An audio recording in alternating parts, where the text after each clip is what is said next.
कहानी की शुरू में हमें बताया जाता है कि एक कंपनी है जो लोगों को फंसाकर जानलेवा कमरे में डाल देती है, जिस कमरे का नाम होता है एस्केप रूम। उस कमरे में कुछ पहेलियां होती हैं जिन्हें ना सुलझाने पर उनकी मौत हो जाती है। ये गेम अमीर लोगों के लिए बनाई जाती है क्योंकि वो इसे देखकर काफी इंजॉय करते हैं और शर्तें लगाते हैं। पहले जब एस्केप रूम बनाया गया था तो उसमें से एक लड़की जिसका नाम जोई है वो और उसका दोस्त ही जिंदा बच पाए थे, जिसके बाद जोई ने कसम खाई थी कि वो इस कंपनी का राज सबके सामने खोलकर इन जानलेवा गेम्स को बंद करवाएगी। और इसके बाद हम एक आदमी को देखते हैं जो उस कंपनी के लिए काम करता है और यही कंपनी को पूरा एस्केप रूम बनाकर देता है। इसकी वाइफ और एक बेटी भी थी। बेटी का नाम क्लेयर था। अब उसकी वाइफ को उसका एस्केप रूम बनाने वाला काम पसंद नहीं था, इसीलिए वो अपने हस्बैंड को कहती है कि इसका बुरा असर हमारी बेटी पर भी पड़ेगा, इसीलिए मैं तुमसे डिवोर्स चाहती हूँ और अपनी बेटी को लेकर जा रही हूँ। उसका हस्बैंड कहता है कि ठंडे दिमाग से काम लो और फिलहाल मैं मसरूफ हूँ, कुछ देर बाद हम इस पर बात करते हैं। पर उसकी वाइफ नहाने के बाद एक कमरे में आकर बैठ जाती है, लेकिन तभी इस कमरे को लोहे के 3 रॉड बंद कर देते हैं। ये देख वो फौरन समझ जाती है कि मेरे हस्बैंड ने मुझे एस्केप रूम में फंसा दिया है। अब रूम का टेम्परेचर तेजी से बढ़ने लगता है, जिस वजह से गर्मी की शिद्दत भी वहाँ पर बढ़ती जा रही थी। वो दरवाजा खोलने का कहती है, लेकिन आगे से कोई जवाब नहीं आता। अब भाप की वजह से शीशे पर एक पहेली दिखती है जिसका जवाब पत्थर था। तब वो वहाँ पड़े हुए पत्थरों को देखती है जिसमें से उसे एक मगनातीस मिलता है, जिसे देख वो फौरन समझ जाती है कि इस मगनातीस के जरिए उसे वो तीनों लोहे के रॉड दरवाजे पर से हटाने हैं। तो वो एक एक करके रॉड हटाने लगती है,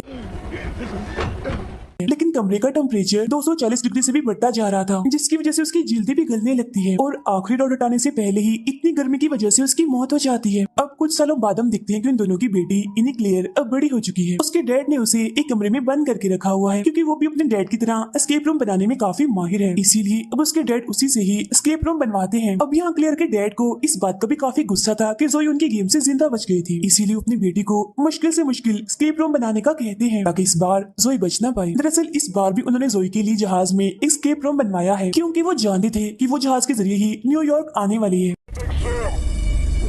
अब हम जोई और उसके दोस्त को एयरपोर्ट पर देखते हैं क्योंकि ये उस कंपनी का पर्दाफाश करने ही न्यूयॉर्क जा रहे हैं, लेकिन जोई को यहाँ कुछ गड़बड़ लगती है, इसीलिए वो जहाज से जाने के लिए मना कर देती है, जिससे उन दोनों की जान बच जाती है। अब ये दोनों गाड़ी के जरिए ही न्यूयॉर्क के लिए निकल पड़ते हैं। रास्ते में एक होटल में रात गुजारते हैं जहाँ जोई के दोस्त को ऐसा लग रहा था जैसे वो अभी भी एस्केप रूम में है, लेकिन हकीकत में ऐसा कुछ नहीं होता, वो बस उसका बुरा ख्वाब था। अब ये लोग एक जगह पर जाते हैं जहाँ एक चोर जोई की चेन छीन कर भाग जाता है। दोनों उसका पीछा करते करते एक स्टेशन पर आ जाते हैं। वो चोर इन दोनों को एक ट्रेन में फंसाकर वहाँ से भाग जाता है। अब यहाँ जोई को कोई गड़बड़ लगती है क्योंकि ट्रेन में सिर्फ 6 लोग ही बैठे हुए थे। वो ड्राइवर का केबिन चेक करने जाती है, लेकिन वहाँ पर भी कोई नहीं था और उसका दरवाजा बंद था। अब इनका डब्बा बाकी ट्रेन से अलग होकर कहीं दूसरी जगह पर जाने लगता है। सभी काफी घबरा जाते हैं। फिर ये डब्बा एक खाली पड़ी हुई सुरंग में जाकर रुकता है। जोई का दोस्त ट्रेन का दरवाजा खोलने की कोशिश करता है, लेकिन वो बंद था। यहाँ जोई और उसके दोस्त को ये बात समझ आ जाती है कि उस कंपनी ने आखिर इन्हें ढूंढ ही लिया और यहाँ फंसा दिया। मगर और हैरान करने वाली बात ये थी कि ट्रेन में मौजूद बाकी जो 4 लोग हैं वो भी पहले इस जानलेवा गेम को जीत चुके हैं, यानी अब ये इन सभी चैंपियंस की गेम है। फिर कुछ मशीन के जरिए पूरे ट्रेन में करंट फैला दिया जाता है, यानी कि अब ये लोग किसी भी लोहे की चीज को हाथ नहीं लगा सकते थे। एक लड़के को सीट के नीचे एक बैग मिलता है जिसके अंदर से तौलिए और दरवाजा खोलने वाला हैंडल निकलता है। इस हैंडल के जरिए ये ड्राइवर वाले केबिन को खोल लेते हैं। अंदर इन्हें एक टोकन मशीन मिलती है जिसके अंदर 9 टोकन्स डालने थे। इसके ऊपर लिखा हुआ था कि पोस्टर्स की गलतियों को ढूंढना होगा। ये लोग एक पोस्टर को देखते हैं जिसमें से ए गायब था। अब ऐसे करके ये लोग बाकी स्पेलिंग्स की गलतियों को भी ढूंढने लगते हैं। जोई देखती है कि ट्रेन के ऊपर टोटल 26 हैंडल्स लगे हुए हैं और एबीसी में भी 26 लफ्ज होते हैं। मतलब ये है कि जो लफ्ज गायब हैं इन्हीं उन्हीं लफ्जों के हैंडल्स को खींचना है। एक लड़की को बैग में से रबड़ का काफी बड़ा सा टुकड़ा भी मिलता है जिसे काट कर ये आपस में बांट लेते हैं ताकि लोहे के उन हैंडल्स को खींच सके और इन्हें करंट ना लगे। जोई एक हैंडल खींचती है जिसमें से टोकन बाहर आता है, जिससे वो टोकन वाले डब्बे में डाल देती है। इसके बाद ये लोग सभी गायब लफ्जों के हैंडल्स खींच रहे थे जिसमें से एक के बाद एक टोकन निकल रहे थे, लेकिन हैंडल खींचने की वजह से वहाँ करंट बढ़ता ही जा रहा था।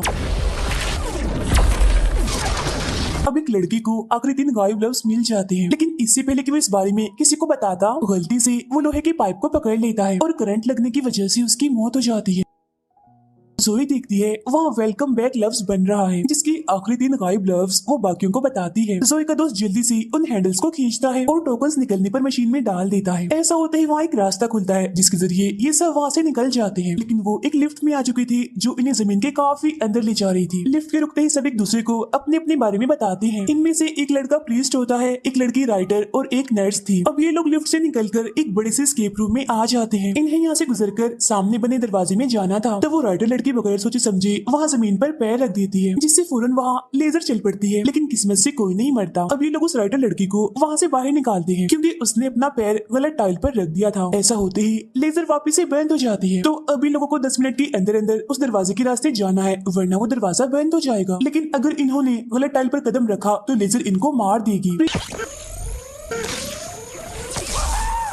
को यहाँ पर रखे लॉलीपॉप्स में से एक चाबी मिलती है। जोई उस चाबी को निकाल कर काउंटर पार करके तिजोरियों वाली जगह पर जाती है। नर्स और राइटर को भी एक चाबी मिलती है, इसीलिए वो भी तालों को खोलने जाती हैं। जोई का दोस्त देखता है कि हर तिजोरी पर एक नंबर था, लेकिन एक तिजोरी ऐसी भी थी जिस पर नाम लिखा था, इसीलिए अभी लोग चाबी से उसी तिजोरी को खोलने लगते हैं। तिजोरी के खुलते ही उसमें से बहुत सारे तेजदार हीरे बाहर गिरते हैं, जिन्हें छूते ही जोई की उंगली कट जाती है। दोनों लड़कियों को भी इस तिजोरी से खाली नोट मिलते हैं और फौरन ही बाद वहाँ एक एटीएम की लाइट जल जाती है और अब इन्हें इस एटीएम का कोड चाहिए था। जोई का दोस्त समझ जाता है कि अगर वो जोई का खून खाली नोटों पर डालेगा तो तब शायद उन्हें कोड मिल जाएगा। और अब जैसे ही नर्स नोटों को देने के लिए काउंटर पर चढ़ती है तो फिर से लेजर चल पड़ती है, जिसे डरकर वो नर्स वापिस से गिर जाती है। अब उसके गिरते ही लेजर भी बंद हो गई थी। प्रीस्ट वो नोट जोई को देता है, जिस पर खून लगाने से इन्हें एटीएम का कोड मिल जाता है। और जैसे वो इस कोड को एटीएम में डालता है तो तभी यहाँ 3 घड़ियां अलग अलग टाइम पर रुक जाती है। ये दरअसल उनके लिए इशारा था सही टाइल्स पर जाने का। घंटे वाली सोई ये बता रही थी कि इन्हें किस तरफ जाना है और मिनट्स वाली सोई का मतलब था कि कितने कदम चलना है। और वो प्रीस्ट इन सुइयों के हिसाब से 12 कदम चलता है। साथ ही वो अपनी पिछली वाली टाइल्स पर लॉलीपॉप भी रख रहा था ताकि बाकियों को भी सही रास्ता पता चल सके। लेकिन वो सुइयों की मदद से सिर्फ आधा रास्ता ही पार कर पाता है, क्योंकि अगली टाइल एक बटन की तरह दब जाती है और फौरन ही एक और तिजोरी सामने आती है और जिस टाइल पर वो खड़ा था उस पर भी एक पहेली लिखी आती है। तिजोरी को खोलने के लिए ये लोग घबराते हुए कोड ढूंढने लगते हैं, लेकिन इनके पास वक्त बहुत ही कम बचा था, इसीलिए वो प्रीस्ट गॉड के भरोसे पर ही आगे बढ़ने लगता है। बाकी लोग उसे मना भी करते हैं, लेकिन वो किसी की नहीं सुनता और एक गलत टाइल पर पैर रख देता है, जिससे लेजर फिर से चल पड़ती है। उसका सर हड़बड़ी में एक टेबल से टकराता है और वो बेहोश हो जाता है। दोनों लड़कियां उसका पैर गलत टाइल से हटाती हैं, जिससे लेजर फिर से बंद हो जाती है। वो राइटर